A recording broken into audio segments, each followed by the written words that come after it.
여러분 안녕하세요. Selamat pagi. 이번 시간에는 식당에서 사용할 수 있는 다양한 표현을 학습합니다. 우선 맛과 관련된 형용사를 학습한 후 음식 주문과 관련된 주요한 표현들을 살펴보도록 하겠습니다. 첫 번째로 학습할 내용은 맛과 관련된 다양한 형용사입니다. 우선 인도네시아어로 맛은 라사라고 합니다. 따라서 라사 뒤에 맛과 관련된 형용사를 붙이면 어떠어떠한 맛이라는 뜻이 됩니다. 여기에서는 맛과 관련된 몇몇 형용사와 그 맛을 대표하는 식재료를 배워보도록 하겠습니다. 달다는 마니스입니다. 따라해 볼까요? 마니스, 마니스. 단맛을 대표하는 식재료는 설탕입니다. 설탕은 굴라라고 합니다. 따라해 볼까요? 굴라, 굴라. 짜다는 아신입니다. 따라해 볼까요? 아신, 아신. 짠맛을 대표하는 식재료는 소금입니다. 소금은 가람이라고 합니다. 따라해 볼까요? 가람, 가람. 시다는 아쌈입니다. 따라해 볼까요? 아쌈, 아쌈. 신맛을 대표하는 식재료는 식초입니다. 식초는 쭈까라고 합니다. 따라해 볼까요? 쭈까, 쭈까. 맵다는 pedas입니다. 따라해 볼까요? pedas, pedas. 매운맛을 대표하는 식재료는 고추입니다. 고추는 짜바이 또는 짜베라고 합니다. 따라해 볼까요? 짜바이, 짜바이, 짜베, 짜베. 앞서 배운 맛과 대표 식재료 오일을 가지고 문장을 만들어 볼까요? 문장으로 공부하면 훨씬 효과적으로 인도네시아어를 학습할 수 있습니다. Rasa gula manis, rasa gula manis. 설탕 맛은 답니다. Rasa garam asin, rasa garam asin. 소금 맛은 짭니다. Rasa cuka asam, rasa cuka asam. 식초 맛은 쉽니다. Rasa cabai pedas, rasa cabai pedas. 고추 맛은 맵습니다.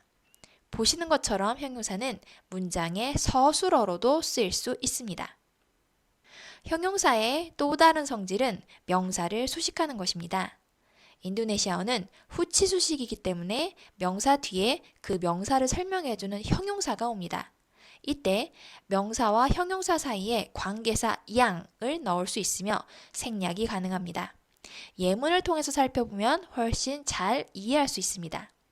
음식은 선호와 관련된 어휘이기 때문에 좋아하다 라는 뜻의 수가와 자주 사용됩니다. 주어, 수가, 목적어의 패턴을 익혀두세요. 주어는 목적어를 좋아합니다로 해석이 될 겁니다. 그렇다면 이 패턴으로 된 예문을 살펴보면서 관련 표현을 익혀보세요. Saya suka makanan yang manis. Saya suka makanan yang manis. 나는 단 음식을 좋아합니다. Dia suka makanan yang asin. Dia suka makanan yang asin. 그는 짠 음식을 좋아합니다. Adik saya suka minuman yang asam. Adik saya suka minuman yang asam. 내 동생은 신 음료를 좋아합니다. Anak saya suka makanan yang pedas. Anak saya suka makanan yang pedas.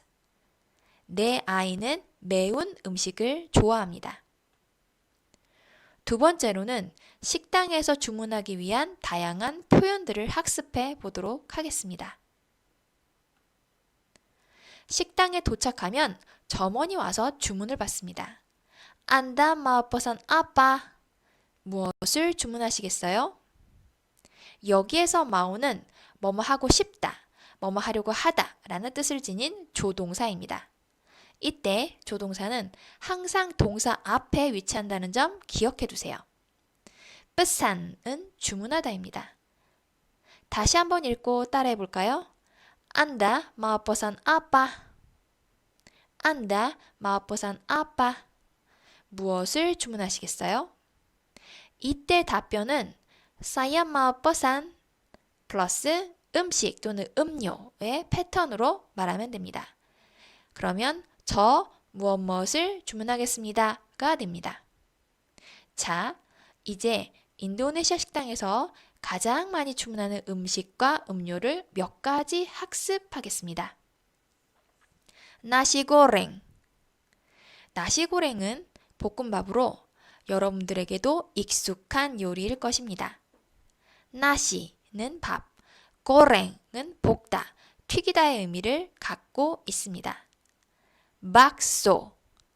박소는 닭이나 소고기로 만든 고기 완자 요리입니다. 발리와 같은 일부 지역에서는 돼지고기로 만든 박소도 있습니다. 소또. 소또는 닭이나 소고기로 만든 인도네시아의 대표적인 국물 요리입니다. 한국의 국밥과 유사합니다. 른당. 른당은 다양한 향신료에 코코넛 밀크를 넣고 오랫동안 조린 소고기 요리로 모 언론사에서 세상에서 가장 맛있는 음식 1위로 선정된 바 있는 음식입니다. 아이르뿌띠. 생수입니다. 물을 뜻하는 아일에 하얗다라는 뿌띠가 결합해서 만들어진 복합 명사입니다. 하얀 물이 아니라 마실 수 있는 물, 즉 생수를 의미합니다. 참고로 인도네시아는 한국처럼 식당에서 물을 무료로 제공하지 않고 다른 음료들처럼 사 먹어야 합니다. 테마니스. 테마니스는 설탕이 첨가된 자스민차입니다. 설탕이 들어가 마니스, 즉 달기 때문에 테마니스라고 합니다. 에스테. S는 아이스, 즉 얼음이라는 뜻입니다. 아이스 자스민차입니다. 주스 저룩. 저룩은 오렌지로 인도네시아의 저룩은 겉껍질은 녹색이고 속은 노란색을 띱니다. 따라서 주스 저룩은 오렌지 주스입니다. 자, 음식과 음료에 대해서 자세히 살펴보았으니 하나씩 차례대로 문장을 읽고 따라해보세요. Saya mau pesan nasi goreng. 저는 볶음밥을 주문하겠습니다. Saya mau pesan bakso. 저는 박소를 주문하겠습니다. Saya mau pesan soto. 저는 소또를 주문하겠습니다. Saya mau pesan rendang. 저는 른당을 주문하겠습니다. Saya mau pesan air putih. 저는 생수를 주문하겠습니다. Saya mau pesan teh manis. 저는 설탕 자스민차를 주문하겠습니다. Saya mau pesan es teh. 저는 아이스티를 주문하겠습니다. Saya mau pesan jus jeruk. 저는 오렌지 주스를 주문하겠습니다. 식당에 가서 점원에게 무언가를 요청할 때 쓰는 표현을 학습하겠습니다. 바로 민따입니다. 민따 뒤에 명사를 붙이면 무엇을 주세요 라는 의미로 사용됩니다. 식당에서 요청할 수 있는 몇 가지 단어를 학습해 보도록 하겠습니다. piring kosong, 빈 접시. piring은 접시, kosong은 아무것도 없는 빈이라는 뜻입니다. air dingin, 차가운 물. air는 물, dingin은 차가운이라는 뜻입니다. 티슈, 티슈입니다. garpu, 포크입니다. sendok, 숟가락입니다. 인도네시아는 손으로 음식을 먹는 수식 문화권에 속하는 나라입니다. 따라서 음식을 내올 때 포크나 숟가락을 함께 주지 않는 경우가 종종 있습니다. 따라서 손으로 식사하는 것이 어색하다면 별도로 식사 도구를 요청해야 할 수도 있다는 점 알아두세요.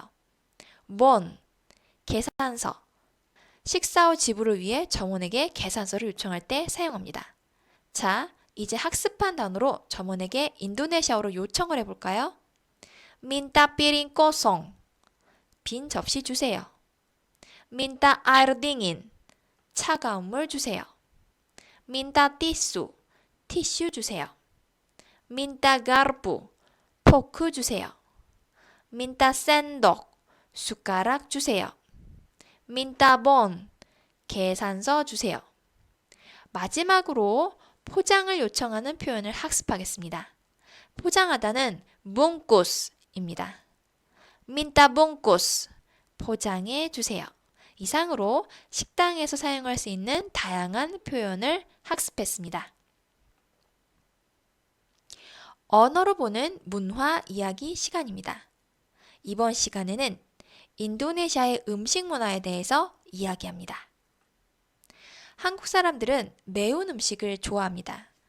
그런데 인도네시아인도 우리네처럼 매운 음식을 즐겨 먹는 것을 알고 있나요? 한국에 고추장이 있다면 인도네시아에는 삼발이 있습니다. 매운 고추에 인도네시아어로 바왕 메라라고 불리는 셜롯, 마늘, 인도네시아식 새우젓갈 양념인 트라시 등을 갈아서 만든 인도네시아의 전통 양념으로서 한국 사람들의 입맛에도 잘 맞습니다. 특히 여기에 들어가는 트라시는 새우를 발효시켜 만든 식재료로서 색깔은 짙은 갈색이지만 맛은 우리네 새우젓과 아주 흡사합니다. 트라시는 인도네시아 음식의 라사구리, 즉 감칠맛을 책임지는 중요한 식재료 중에 하나입니다. 인도네시아인들이 매운 음식을 즐겨 먹는 이유는 생태적인 요인이 큽니다. 사시사철 계속되는 열대성 기후의 무더운 날씨로 떨어진 입맛을 사로잡기 위해서는 매운 음식만한 것이 없기 때문입니다. 게다가 고추는 더운 날씨로 쉽게 상할 수 있는 음식의 일종의 방부제 역할까지 합니다. 인도네시아의 더운 날씨는 음식의 조리법에도 영향을 미쳤는데요. 음식이 쉽게 상하는 것을 막기 위해 고온의 기름에 튀긴 음식이 발달한 것이 특징입니다. 인도네시아어로 튀긴 음식을 고랭안이라고 합니다. 앞서서 나시고랭에서 볶다, 튀기다라는 뜻의 고랭이라는 단어를 학습한 것을 기억하실 겁니다. 이 고랭에 명사를 만들어주는 전미사 안이 결합해서 만들어진 단어가 바로 고랭안입니다.